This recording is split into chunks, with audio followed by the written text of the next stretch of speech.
bitches foe, at your door, metro booming. I want more, I want mine, I want yours. My bitch fine, she want yours. I brought gas to the store, she brought ass, they brought more. I'm a star, I'm on Mars, don't do Xannies, I got bars. Young nigga in the cut like a switchblade, ayy. Tryna run it up till I been paid, nigga. So much money that been made, nigga. What you gon' do to keep it rent paid, nigga? She riding on the D, call me sensei. Go deep, she can feel it in the rib cage. Pussy so good in the shit spray. I'ma hit it from the side like a 10 fade, ayy. Knock it out the park like Fenway. Know a nigga ball like MJ. Lean never fall like MJ Jackson. Y'all niggas ain't bout action facts. I wanted to be a musician for a couple of reasons. One, I love music, first and foremost. And then number two, I like the lifestyle, man. I said, oh, Puff and Jay, man, they roll, look at Kanye and Kim, wow. Paris and Milan and yachts in Sardinia and people out in St. Bart's on New Year's Eve. It was I want all that, right? And then I realized, and maybe this is something that Derek just realized, is that like the folks that run technology platforms and own audiences are the ones that make the money.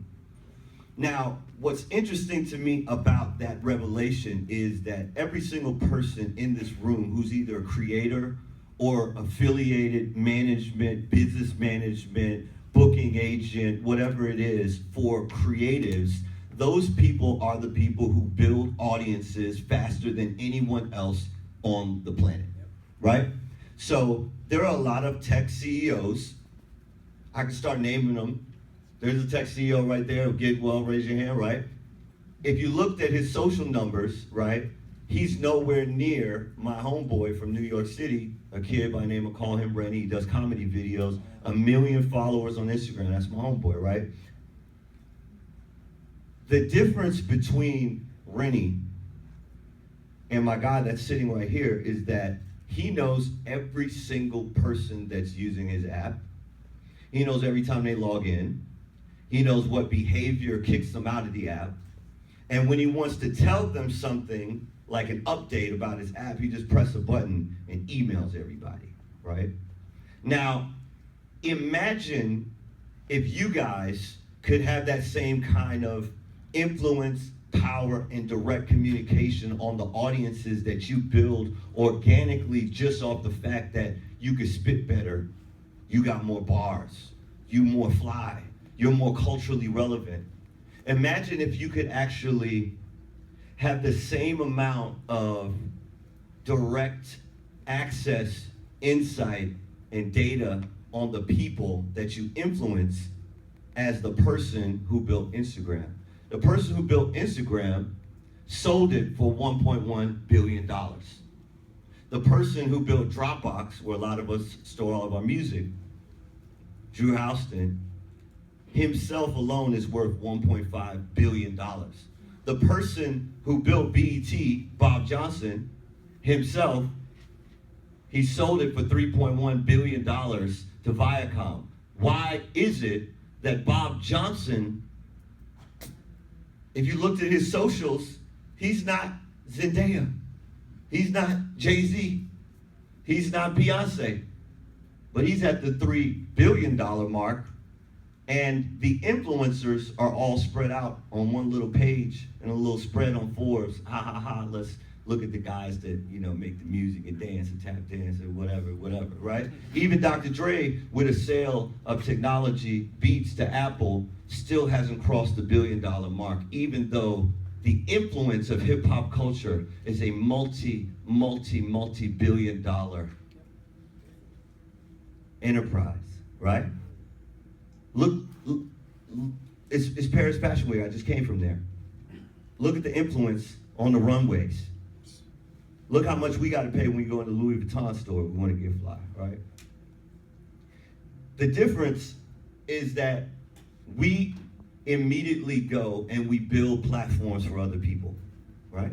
I asked Bob Johnson, I only had one conversation with him. I said, look, how is it that you got to be I had to do research before I got to this meeting so I could really understand who you were.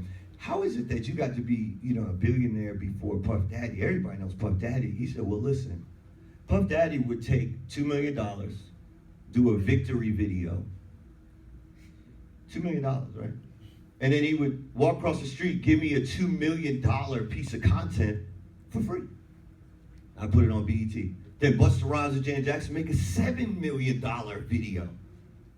And he walk across the street, give me a $7 million piece of content for free. And I collected the audience. I ran ads against the audience.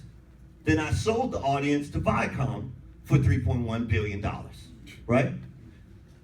It happens over and over and over again. If you got a Twitter account, you're giving your ideas, your creativity, your stream of consciousness for free to Twitter, turning it into a $1 billion corporation.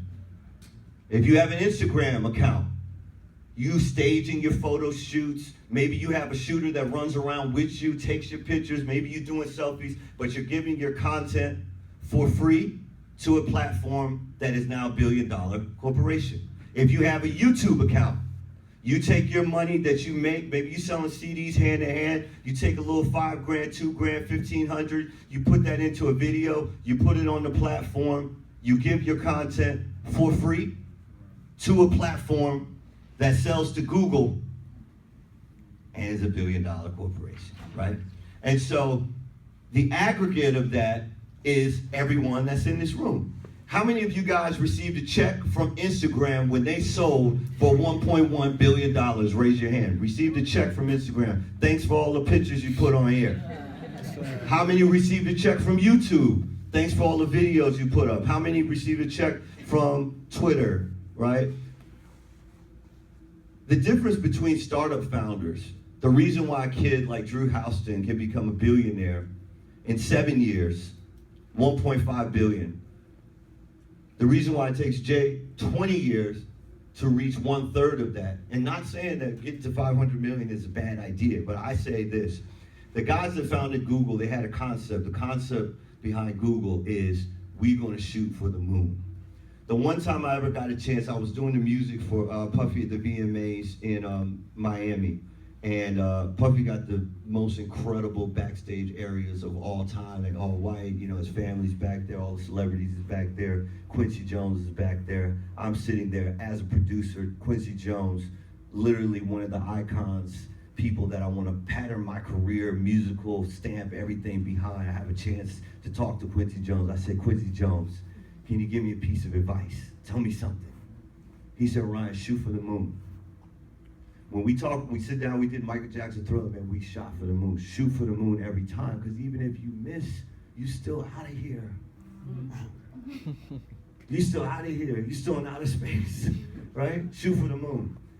The idea is that maybe this conversation, this talk about data and everything, maybe it's over some folks' head, but the bottom line is I'm hoping that I'm making it clear that your data is super important. And when I say your data, it is, if you have 500 Twitter followers, how many of them do you have a cell phone on? If you really needed to let them know about your release, right?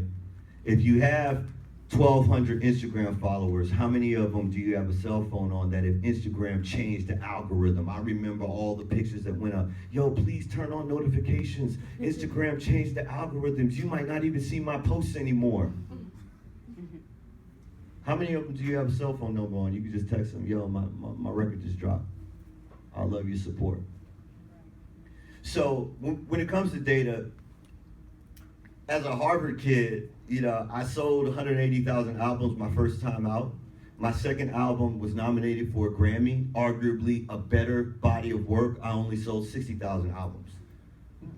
Only 1 in 3 of the people who bought my first album didn't want to buy the second album, which was arguably better, validated by a Grammy. That doesn't make sense. I walked into my record company and I said, what was the marketing plan for this? And they said, well, we do the same marketing plan every time. We go to radio, we go to press. You know, you gotta be on your socials, make sure you post your bulletin on MySpace. And I said, okay, well, how is it that Apple knows everybody that bought an iPhone before, so when the new iPhone is coming out, they just hit you with an email. So I said, look, if you guys are a record company and you guys are supposed to be helping me in business and being my business partner, if you guys don't know who you sold my last albums to, I would like to write a check and buy myself out of my contract, which is what I did. And in 2010, I left the major record label system. I'm not against the record label system at all whatsoever.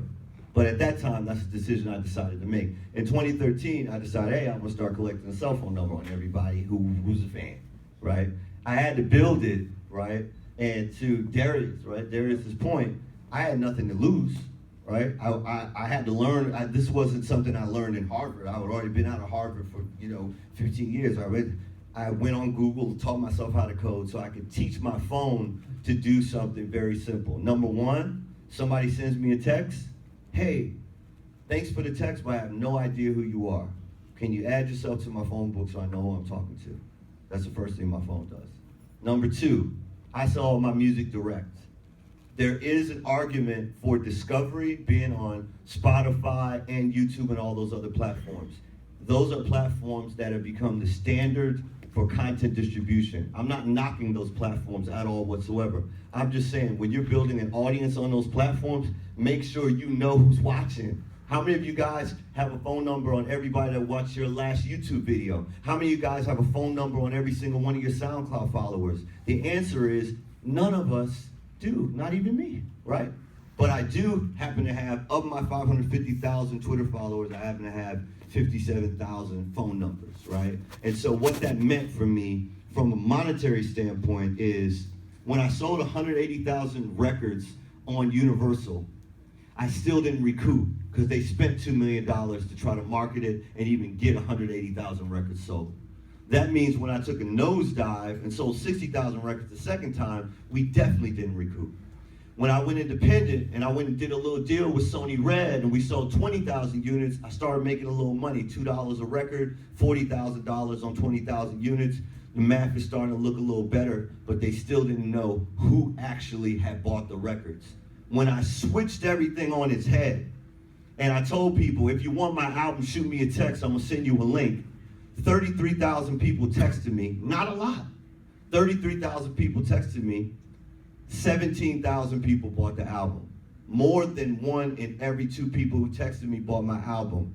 All that money was direct, 17,000 albums, $10 an album roughly, 170,000 albums, $170,000 more money than I made in royalties on any album I had ever released. And then even more crazy, Tyler, right? To Tyler's point, people don't go to concerts by themselves.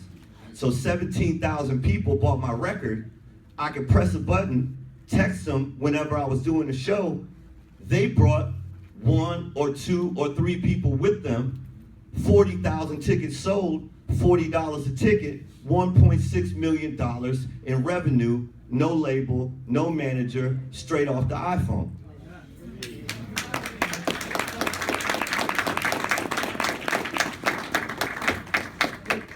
I'm saying this because my story is a baby story.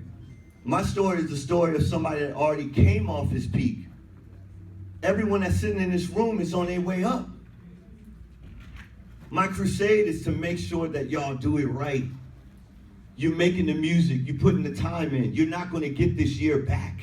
You're not gonna get next year back. Figure out what you want to do in 2016. Figure out what you want to do in 2017. You don't have time to waste. You don't have relationships to waste. You don't have data to waste. You don't have money to waste. If you're getting some traction, make sure you know the people that actually like what you're doing.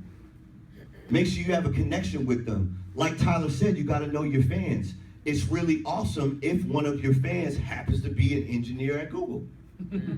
It's really awesome if one of your fans happens to work at Delta Airlines. So when you're running late with your bands and you might miss your flight and you might miss your tour date because you don't get all your luggage on the plane, you can text your fan.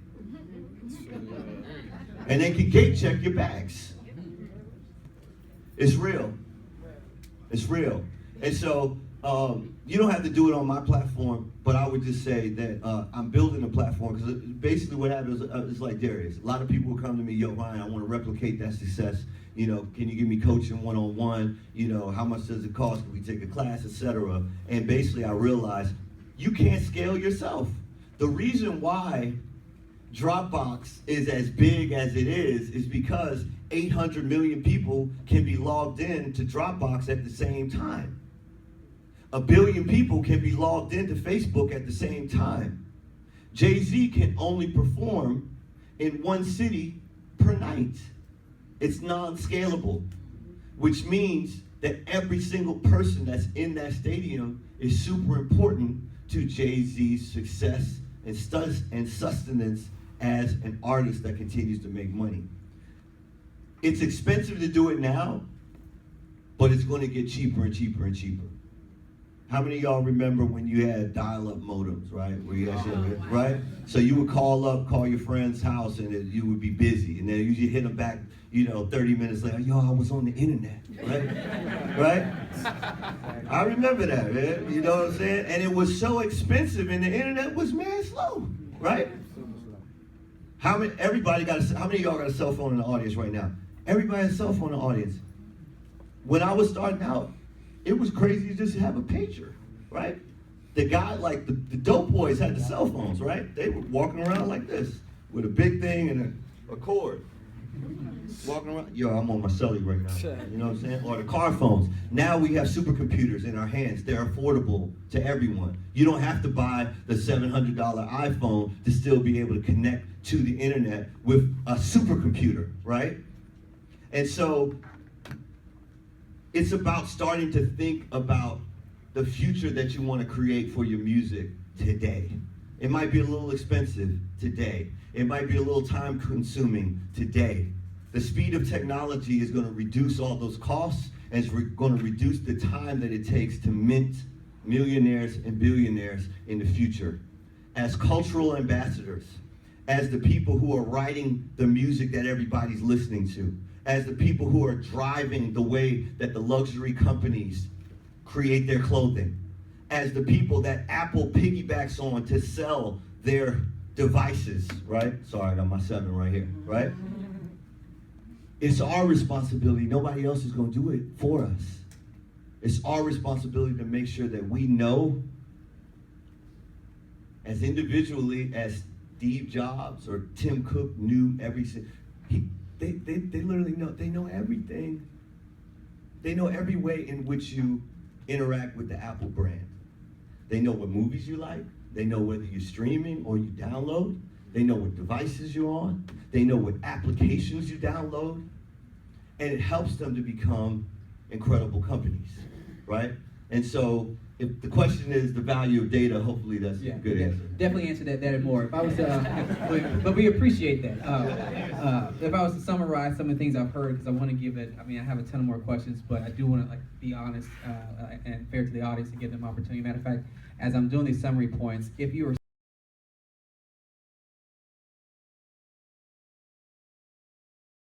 awareness, and I pray one day you get to that level, right?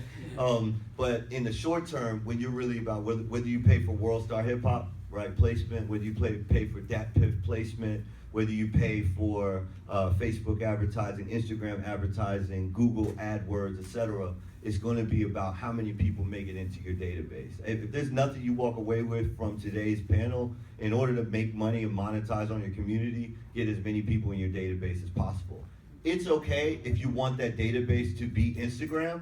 There are a lot of people who are making money by having 1 million people in their Instagram database or 1 million subscribers in their YouTube database. My argument is that you should probably have a database on your own, whether it's an Excel spreadsheet, a Superphone account, a MailChimp account, whatever it is. Yeah. Yeah, and a lot of tech companies, they have growth teams. I'm on growth teams for a few apps. And the whole point of that is you get the information and you find out how to retarget it. So in regards to Twitter and Facebook ads, I'm all about that because you really can get a lot of reach for 10, 15 bucks. But like Ryan said, you can capture info as well. One thing I talk about with artists a lot is kind of, it's a less personal approach to Ryan's. Texting is the most personal you can get, but it's email retargeting. email automation. So if someone has bought, I use MailChimp for this, and I recommend you guys too. Yeah. And it's easy ROI. I think it's like $10 a month for the premium for MailChimp. But all it does is, if someone bought a t-shirt from you before, if you have new merch out, they log that and you can send a new email out. If someone went to your merch page but left, MailChimp knows that, so you can send an automated email saying, hey, no, you went to my merch page. What I know, I say my girl, she got that pink, I call her Kimberly. Yeah, what's inside my dream, now that's a mystery. Yeah, when I die, I hope that they remember me, cause all these niggas taking shots with no artillery. I say my girl, she got that pink, I call her Kimberly. Yeah, what's inside my drink, now that's a mystery. Yeah, when I die, I hope that they remember me, cause all these niggas taking shots with no artillery. I say these niggas taking shots, them shits is missing me. They missing me. I want that princess cut like Tiffany's on Piff Epiphanies. That booty art, look at the symmetry. I need it physically, I want it spiritually and mentally. That's what it meant to me. Kick my feet up at the bank, cause my drink good. Tell her, ask me where I keep the dank, cause I stank good. She said that she just want rosé with a steak. Girl, you playing, gave her ass the stank. Face that's on the Franklin, ballin' in the AM. Stay at where you ain't been. Jesus, peace like amen. Got the spot like Raven. I promise I won't lay in if it's fish fillet. But my girl, she got that great, she got that. I say my girl, she got that pink, I call her Kimberly. Yeah, what's inside my dream, now that's a mystery. Yeah, when I die, I hope that they remember me, cause all these niggas taking shots with no artillery. I say my girl, she got that pink, I call her Kimberly. Yeah, what's inside my drink, now that's a mystery. Yeah, when I die, I hope that they remember me, cause all these niggas taking shots with no artillery. I say my girl, she got that pink, I call her Kimberly. I call her Kimberly. I say my girl, she got that pink, I call her Kimberly. You ask me what I know, I say